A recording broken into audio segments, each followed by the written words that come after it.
Hello guys, stay active, stay positive, and of course, stay tuned with my channel. I am Mansi Khakhar, heartily welcome you all to my YouTube channel.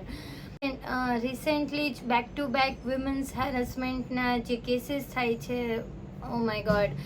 Being a woman, I can totally understand, I can totally feel that pain કે even આપણી સાથે કોઈ એક છેડતી બી કરે યા કોઈક એવું અનનેસેસરી event બી આપણી સાથે થાય જે આપણને ના ગમ્યું હોય તો પણ આપણા મનને કેટલો આઘાત પહોંચે છે. તો વિમેન સાથે રેપ એટલે તો ઓ માય ગોડ, હું 2 દિવસથી આ વિડીયો બનાવવાનું વિચારતી હતી પણ મારો જીવ નહોતો હાલતો. મને એમ થતું હતું કે મારા વિડીયો કેવી રીતના બનાવવો.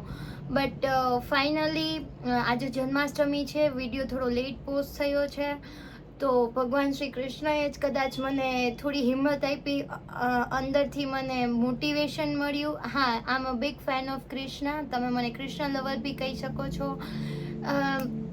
યુ નો, મોર્નિંગ અફર્મેશન્સમાં આ જસ્ટ એક થોડી મારી પર્સનલ ડિટેલ શેર કરું છું. મોર્નિંગ અફર્મેશનમાં મારા બીજા કોઈ અફર્મેશન હું યુ નો 24/7 હું રિપીટ કરું ના કરું, પણ એક અફર્મેશનની લાઈન એવી છે જે હું 24/7 રિપીટ કરું છું. 24 કલાક મારા માઇન્ડમાં આ લાઈન હોય ને હોય જ, that god Krishna, lord Krishna, ભગવાન શ્રી કૃષ્ણ ઓલવેઝ મારી સાથે છે 24/7.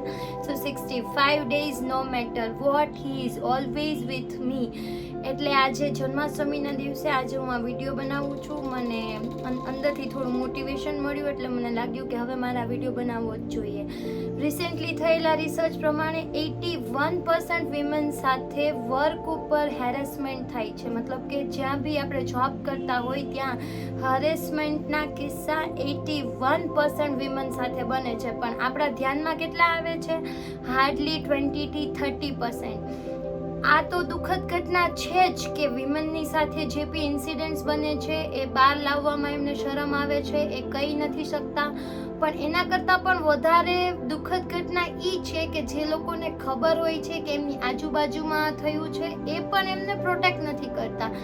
Even being a women, the worst scenario એ છે કે આપણને આપણા રાઇટ્સની ખબર જ નથી. આપણી પાસે કેટલા અધિકાર છે, આપણે કઈ કઈ વસ્તુઓનો યુઝ કરીને કઈ રીતના આગળ વધી શકીએ છીએ. અગર ગવર્મેન્ટ આપણને રાઇટ આપણો નથી આપી શકતી તો આપણી ખુદની પાસે પણ એ રાઇટ્સ છે કે આપણે આપણું પ્રોટેક્શન જાતે કરી શકીએ એમ છીએ, આપણે ખુદને જસ્ટિસ આપી શકીએ એમ છીએ. યસ, ગવર્મેન્ટે ન્યૂ ગાઈડલાઇન્સ બહાર પાડી છે, જેમાંની ફર્સ્ટ ગાઈડલાઇન એ છે કે હવેથી બધી સ્કૂલમાં સેલ્ફ ડિફેન્સની ટ્રેનિંગ આપવામાં આવશે. Either you are a college going girl, either you are a school going girl. આપણા ઇન્સ્ટિટ્યૂટમાં, યસ, બધી જગ્યાએ ઇન્સ્ટિટ્યૂટની અંદર સેલ્ફ ડિફેન્સની ટ્રેનિંગ આપવામાં આવશે NGOની હેલ્પ લઈને. એ સિવાય બી આપણી પાસે કેટલી હેલ્પલાઇન નંબર છે એ બી હું ડિસ્ક્રિપ્શનમાં મેન્શન કરી આપીશ. અને સૌથી વધારે આઘાતજનક વસ્તુ શું છે ખબર છે? આપણે સોશિયલ મીડિયાનો યુઝ કરીએ છીએ ખાલી રીલ્સ બનાવવા માટે, વિડીયોઝ પોસ્ટ કરવા માટે અને આપણા જે ઇન્ફ્લુએન્સર્સ હોય એમનું ક્રિએશન્સ જોવા માટે. બટ સોશિયલ મીડિયા એક એવી વસ્તુ છે કે ઇવન આ વિમેન સાથે કંઈ થાય, ઇવન આપણી ખુદની સાથે કંઈ થાય છે તો આપણે સોશિયલ મીડિયા થ્રુ લાખો લોકો સુધી પહોંચી શકીએ છીએ. ઘર ઘર જવું ઇમ્પોસિબલ છે અત્યારે. જો આપણી સાથે કંઈ થયું હોય તો ઘર ઘર જવું ઇમ્પોસિબલ છે, પણ સોશિયલ મીડિયાનું એક ક્લિકમાં તમે લાખો કરોડો લોકો સુધી તમારો મેસેજ પહોંચાડી શકો છો. ગવર્મેન્ટ યા આપણો લો તો એ વ્યક્તિને સજા આપશે, પણ તમારા એક ક્લિકથી એ લાખો કરોડો લોકો સુધી વાયરલ થઈ જશે અને તમને જસ્ટિસ મળવાના ચાન્સીસ ખૂબ વધી જશે. મારી બધા વિમેનને એક જ રિક્વેસ્ટ છે, સોશિયલ મીડિયા ઓકે સારું જ છે, બધી રીતે યુઝફુલ છે, તમારી ક્રિએટિવિટી બહાર લાવી શકો છો, તમે આઉટ ઓફ ધ વે તમારું કરિયર એમાં બનાવી શકો છો, પણ સોશિયલ મીડિયાનો યુઝ આપણે આપણા પ્રોટેક્શન માટે બી કરી શકીએ છીએ. હું પણ એક વિમેન છું, મને પણ અત્યાર સુધી નહોતી ખબર, પણ મેં હમણાં એ ફીલ કરીને જોયું કે આ ઇન્સિડન્ટ જો મારી સાથે થયો હોય અને આપણું ગવર્મેન્ટને લો કોઈ પણ રીઝનથી મને હેલ્પફુલ ના થઈ શકતું હોય યા કોઈ પણ મારા પર્સનલ રીઝનને લઈને હું એ વસ્તુ બહાર ના લાવી શકતી હોય તો હું શું કરું? પછી મેં વિચાર્યું કે આપણું સોશિયલ મીડિયા એક પણ ઘર એવું નહીં હોય જ્યાં સોશિયલ મીડિયા યુઝ નહીં થતું હોય. આપણે આપણા દિવસના કેટલી કલાકો સોશિયલ મીડિયાની અંદર વિતાવીએ છીએ તો પણ આપણને આપણા રાઇટ્સ નથી ખબર, આપણને કઈ કઈ ફેસિલિટીઝ આપવામાં આવેલી છે આપણને એ જ નથી ખબર. I hardly request to all the women કે નવી ગાઈડલાઇન્સ બહાર આવી ગઈ છે, એના વિશે સર્ચ કરો, આ વિડીયોને મેક્સિમમ લોકો સુધી પહોંચાડો.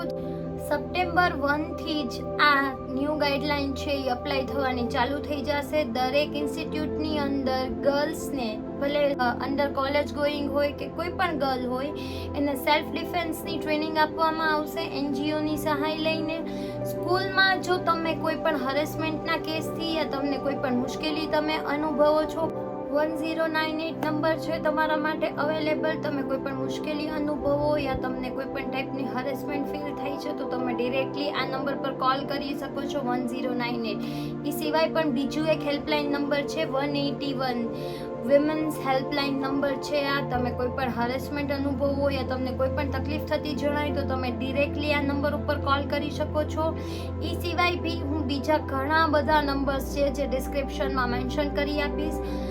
એક જ રિક્વેસ્ટ છે, વધારેથી વધારે વિમેન સુધી આ વિડીયો પહોંચાડો જેથી કે એમને બી ખબર પડે કેટલા નંબર્સ છે, કઈ કઈ ફેસિલિટીઝ આપણને મળેલી છે અને કેટલી નવી ગાઈડલાઇન્સ છે જે સરકારે બહાર પાડી છે. Stay tune, bye bye, love you all.